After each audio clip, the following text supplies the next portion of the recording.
আজকেও আবার চলে এলাম একটা নতুন একটা রেসিপি নিয়ে। দেখো আমি এখানে একটা মশলা তৈরি করব, যে মশলাটা তৈরি করলে তুমি একদম বহুত দিন পর্যন্ত ব্যবহার করতে পারবে, রোজ রোজ আর মশলা করতে হবে না।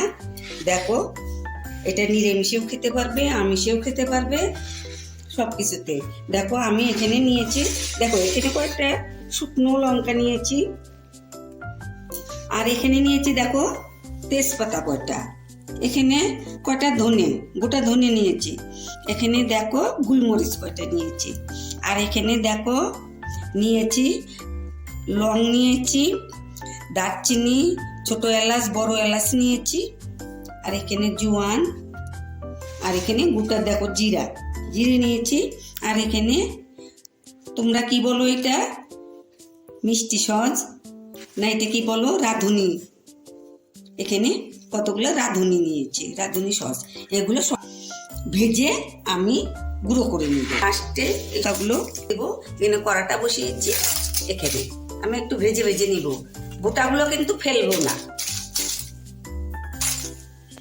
দেখো এগুলো আমি একটু ভালো করে ভেজে নিব।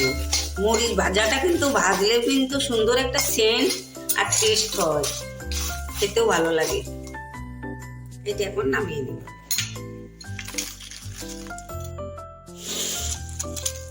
দেখো একটাগুলো ভেজে নিব, দেখো এগুলো আমি একটু ভেজে দিব, গুলোই ভেজে নিব। ভাজিয়ে নিয়েছি, ভেজেছি, এখন এই মিক্সচার জারে সবগুলো আমি গুঁড়ো করে নিব। এখন এটা গুঁড়ো করে নিব। দেখো এগুলো দেখো চেলে নিলাম, নিয়ে আবারও দিয়ে দিব।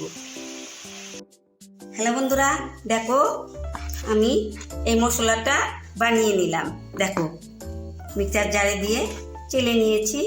দেখো এটা এখন বহুত দিন আমি ব্যবহার করতে পারবো, সব কিছুর মধ্যে এটা দিতে পারবে তোমরা।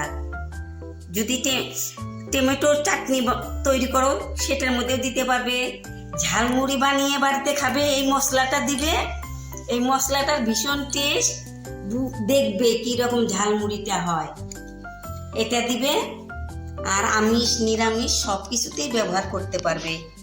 দেখো আমার এইটা যদি ভালো লাগে তোমরা আমাকে লাইক কমেন্ট শেয়ার করো, সাবস্ক্রাইব করো, অনেক অনেক শেয়ার করে দিও।